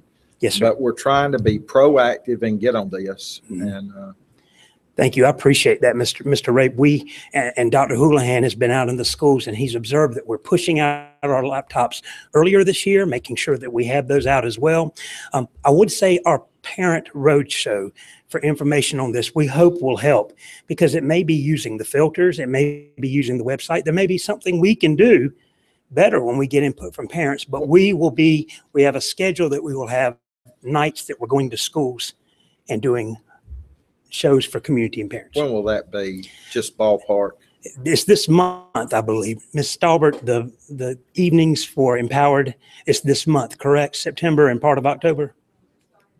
Oh, October. Okay, it's October. And in defense of Mr. Filter, I would change that to an accessibility problem from a filter problem. Yes, sir. Okay. Okay. Thank you. Thank you. We will move now to a policy update. Back to Mrs. Hintel. Thank you. We held a policy committee meeting on the 31st of August. And in addition to what's already on the agenda with respect to the Code of Student Conduct, which is back for a final review before it becomes final, and the policy on student promotion and accountability, we've also been discussing partisan elections, which was passed by our local legislators and in June, I guess it was, and the changes to the policy for that, and we have not got to the final wording yet. We're also been talking for the last couple meetings about a sibling policy, and we continue to work through the language on a sibling policy, which would allow siblings of students to stay at certain schools and stay at certain clusters with them, and we continue to work through those issues. And we've also been talking about the facilities use policy and fees on facilities use, and those will be coming back to the policy committee at the next meeting for another discussion. So that's kind of where we are on policy. Thank you. We will move now to policies for review with Michelle Morris. Good evening, members of the Board of Education.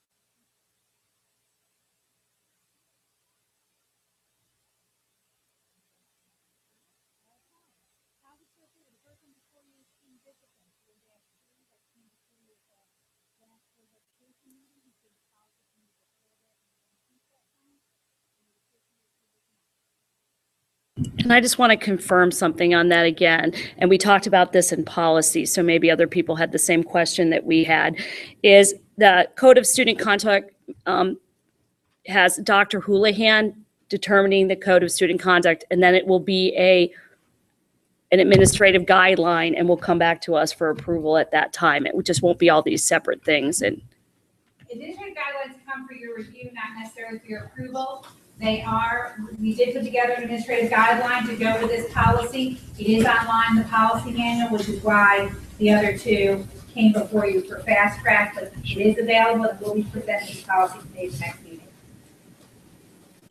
so just review, not approval. Administrative guidelines are not for approval, correct? And can you explain why it's on administrative guidelines and not as a policy?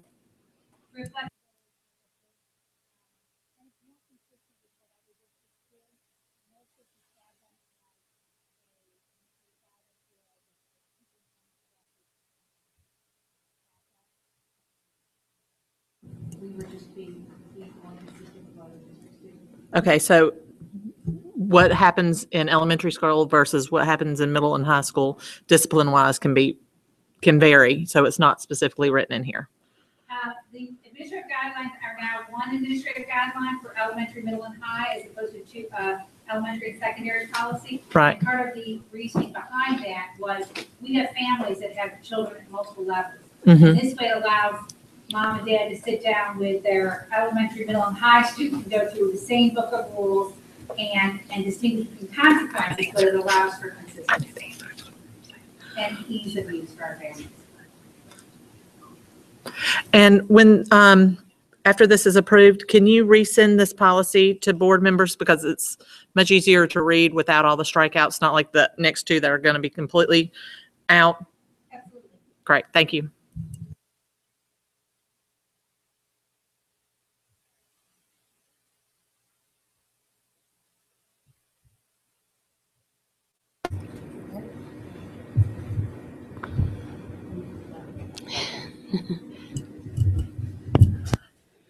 Motion to approve policy 4-3, 4-3A, which is stricken in its entirety, and 4-3B, which is also stricken in its entirety. This Kemp before policy was unanimously approved and does not need a second. Okay, all those in favor? Aye. Aye. Okay, 9-0. Thank you. Okay, that brings us to closed session decisions. Make a motion to approve the person, oh no, it was approved in consent.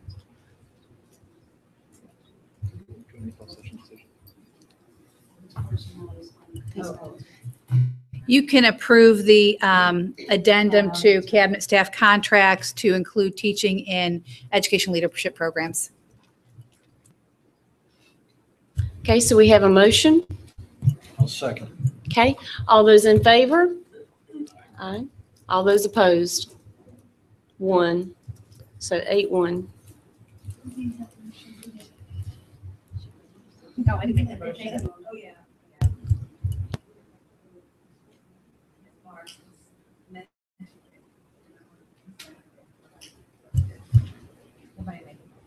Okay.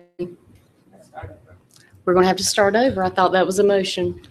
Okay, I will entertain a motion to approve the closed session decision. I make the motion. Mrs. Boyd? I'll second. Okay, all those in favor? Aye. Aye.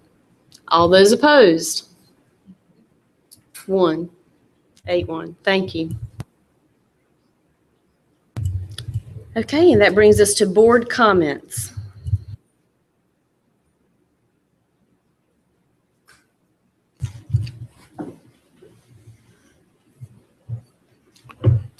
Madam Chair, I would like to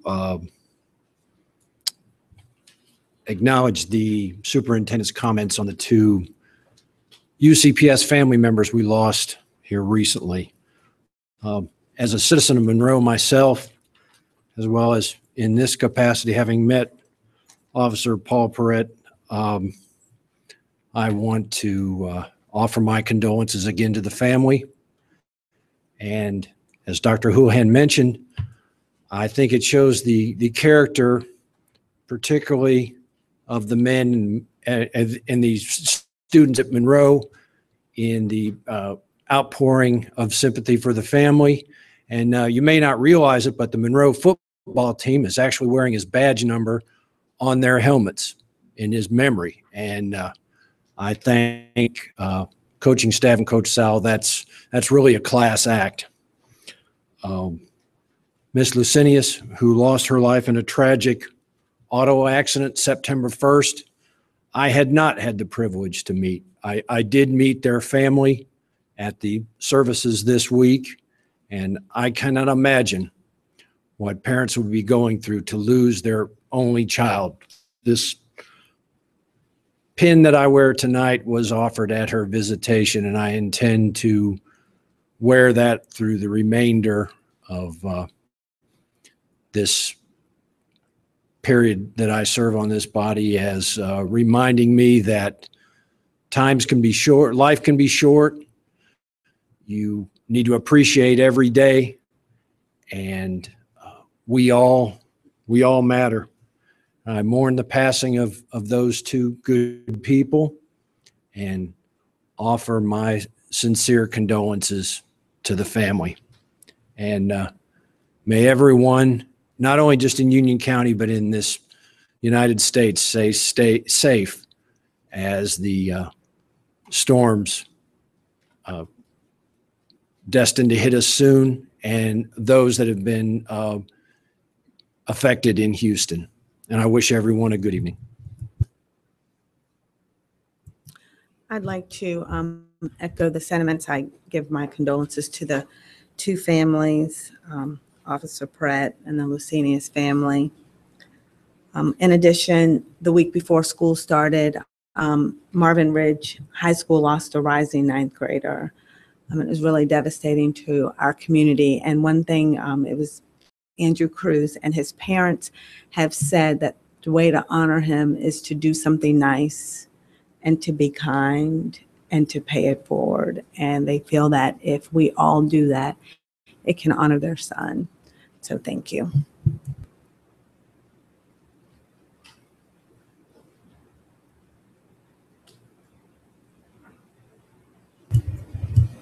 Well, we can officially say that Dr. Houlihan has completed 1 year with UCPS. And on the eve of August 24th, he said it was probably the best gift he could receive for his 1 year is a partnership with Union County Public Library. We had a great press conference, and I would like to extend a special thank you to Nina Meadows, the director of Union County Public Libraries, for her hard work and working with our media specialist and our staff to help put the LEAP program in place.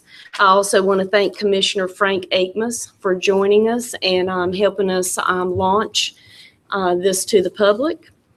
And Roland, help me with his last name. Bebo. Roland Bebo, the president of Novant Health in Matthews, he also joined us. It was a very exciting day to make that announcement. And we look forward to working with Mrs. Meadows and the Union County Public Library, and just another thing that we can put forth for literacy to continue the upward movement we're having with our students and our reading and math scores too, because if you're not a good reader, you can't take that math EOG because it truly is a reading test at this point. It's not what we grew up with. So that was very exciting. I want to welcome back all of our students on the traditional calendar, all of our schools, our principals, administration. We got off to a pretty good first week. Unfortunately ended on a very, very sad note. So I want to also extend my condolences to the Lucenius Schick family. Mr. Sides and I did have an opportunity to spend some time with the mother and father. We also had an opportunity, there were two other students in the accident that will forever be changed with that event, and we want to offer our support to Dr. Jay Jones, who was also there, and as he provides leadership to the Weddington community and to those students who are missing a senior. So with Mr. Sides, we will honor Rachel and her family with the pin that we received for her senior year. We plan to do that. And I also want to, our SROs are absolutely amazing. That has been one of the greatest things that I've learned in the 2.5, almost 3 years I've been on this board is what an amazing job our SROs do for our schools and our students, and helping the leadership and the principals at our school. So to lose Officer Perrette the week before school started was traumatic for all of us. And but it was just amazing to see how our community came together when he and his family returned to Monroe that Sunday evening. And our board and many of our cabinet and principals and teachers, lined the streets. Sheriff Department was there. It was just a very special way to honor an incredible SRO who made such a huge impact to our Monroe students. So we offer our condolences to his wife and his 2 children. And we just want to say thank you to all of our SROs because you're so appreciated. We don't want to wait for a tragedy to say how very important and valuable those SROs are to us.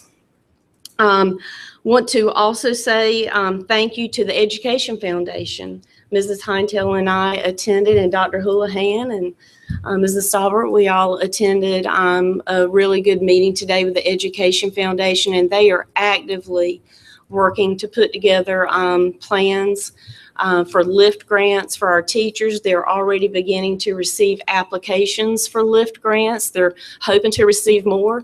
They're actively, working to have partnerships with businesses and signing up to do Read With You and preparing for our Biz Ed breakfast here in a couple of months. So the Education Foundation does really, really good work, and they're a great partner for Union County Public Schools. So we want to say thank you for everything that they're planning and putting forward as well.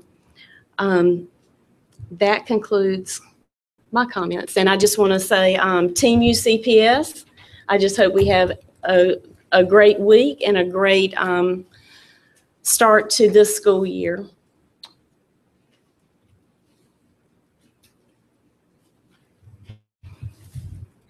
And if there are no additional comments, we will now move to announcements.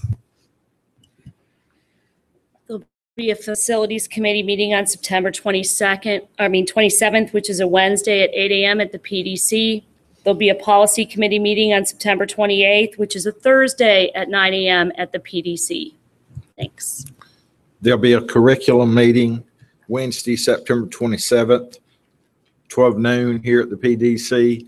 If you have any agenda items that you would like added to it, you can send it to me and I will forward it to Dr. Jones, or you can send it to Dr. Jones directly and he always forwards it to me. Any other announcements? Okay, I will accept a motion to adjourn. All those in favor? Aye. Aye.